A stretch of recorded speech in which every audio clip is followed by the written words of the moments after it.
Hello and welcome back to Tidbit of Torah.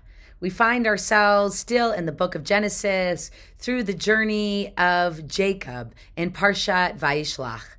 And when we take a step back from this part of the Torah, we can't help but ask ourselves the question of why Jacob?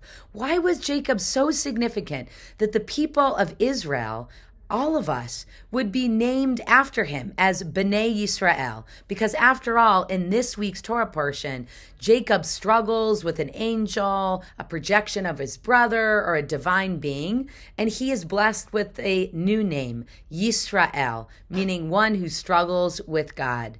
And so we are Bnei Israel. We are the children of Israel. Why is he so important that the state of Israel would be named after him and the people of Israel would be named after him?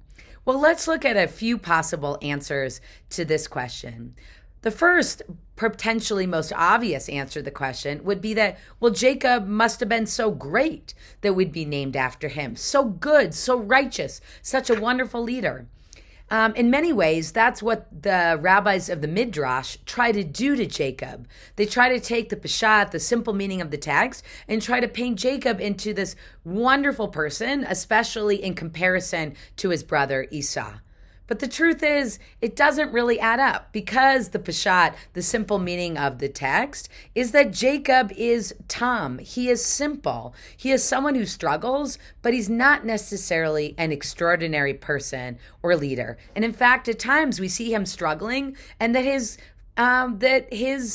character can be a bit flawed. His judgment can be a bit flawed. He is smart, but he's not amazing. He's certainly not a Moses.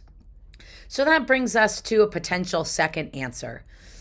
Perhaps Jacob's life, which is defined by so many journeys, teaches us that to be Bnei Yisrael means to be a people of journeys. Rabbi Jonathan Sacks defines us as we are a restless people. And so perhaps the reason why we're named Bnei Yisrael is to say that we are a people that's always wandering. And that is what our normal is. And that it's up to us to be able to make meaning and find courage throughout our wanderings. And that Jacob defines us as someone that is truly a wanderer, perhaps following the legacy of Avraham, who went Lech Lecha, who left, who Isaac, who had journeys of his own, but who Jacob, who really solidifies the journey of transformation, the journey that leads to the 12 tribes of his children. But is this really the essence of Bnei Israel, is to journey? Well, let's look at a third answer. Perhaps the fact that Jacob was so normal is in and of itself a reason why we are Bnei Yisrael. The fact that he was Tam and simple, but still was a learner and asked questions and learned from his struggles and experiences. Perhaps what the Torah is trying to teach us is that we are all Jacob.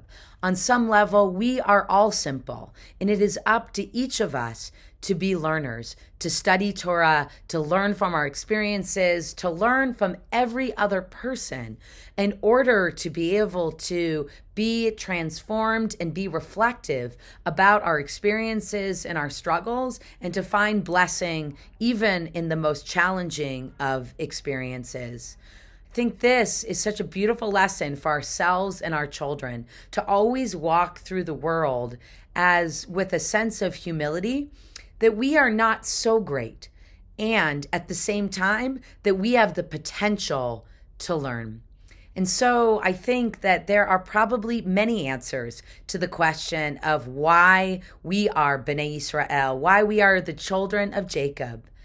Ultimately, I think it is a question for each of us to answer ourselves through our journeys, through our transformations, through our seeking of goodness, and through our learning opportunities that we encounter in our studies and in our relationships and in our world every single day. Shabbat Shalom.